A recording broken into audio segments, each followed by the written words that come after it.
वहाँ पर बचाव के काम तेजी से चल रहे हैं।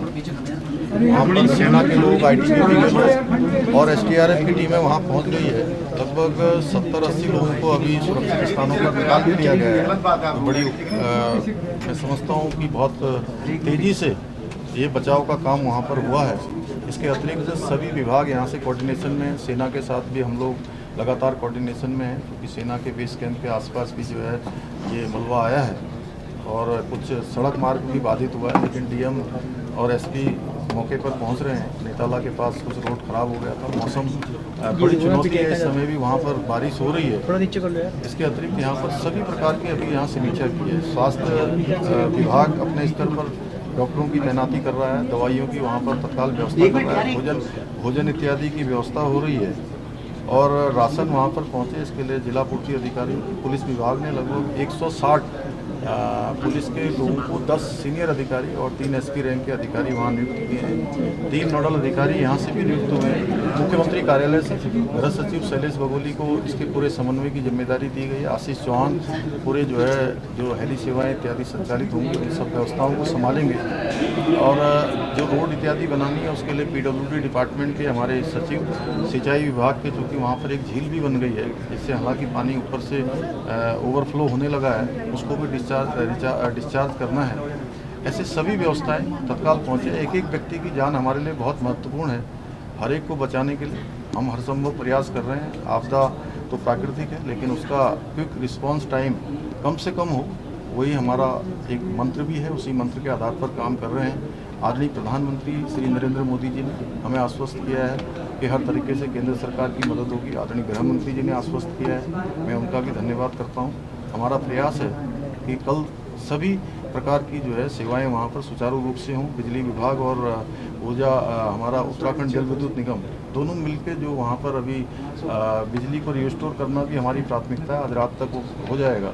इसके साथ साथ टावर भी वहाँ पर जो इससे प्रभावित हुआ है, जिसके कारण से कनेक्टिविटी की, फ़ोन इत्यादि की जो इंटरनेट सुविधाएं वहाँ पर बाधित हुई हैं, उसको भी हम लोग तत्काल कर रहे हैं। और भी जैसा यथाकाल देश परिस्थिति और मुआवजे इत्यादि जो भी जिन लोगों को भी जिन लोगों के साथ भी ये प्राकृतिक आपदा का सामना जो कर रहे हैं, सरकार उनके साथ खड़ी है। एक एक व्यक्ति के साथ सरकार हर व्यवस्था को आगे करेगी और उन सबके साथ जो सहयोग है हर प्रकार की सहायता करेगी। वहाँ पर पोस्टमार्टम इत्यादि अन्य जो हताहत हुए हैं उनका जल्दी से जल्दी जो भी अन्य व्यवस्थाएं होनी है वो सब व्यवस्थाएं हम करेंगे। सर अभी तक की अभी तक कितनी कैजुअलिटी रिपोर्ट हुई है, कितने लोग फंसे हुए हैं और गंगोत्री में जो लोग फंसे उनको निकालने की व्यवस्था? अभी तक 70 लोगों को हमारे गांव से, वहाँ से, उस नगर से निकाला गया है और सभी लोगों को निकालने की कार्रवाई हो रही है। सुरक्षित स्थानों पर उनको पहुंचा दिया है। सभी इस प्रकार की जो व्यवस्थाएं हैं वहाँ पर सेना और आईटीबीपी और एसडीआरएफ के लोग मिलकर कर रहे हैं।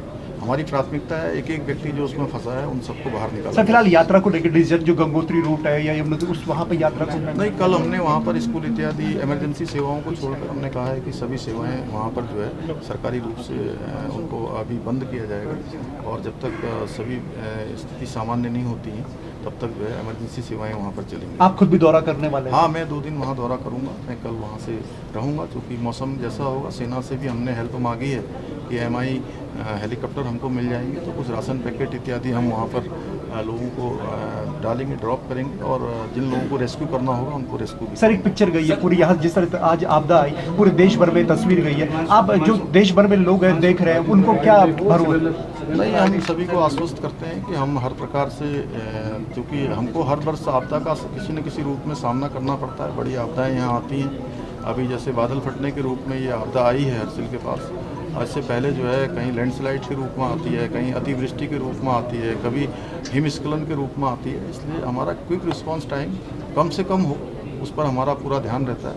वही हम कर रहे हैं। लगातार हमने यहाँ पर हर एक विभाग की समीक्षा की है कि कौन सा विभाग कितनी तेज गति से लोगों को सहायता करता है। सर धराली में आपकी किसी से वार्ता हुई है? हाँ, धराली में मैंने SDRF के वहाँ से जो लोग लगे हुए हैं उनसे वार्ता हुई है। उन्होंने कहा है कि हम लोग सबको सुरक्षित स्थानों पर जो भी मिल रहे हैं उनको निकाल रहे हैं। ठीक है, थैंक यू सर।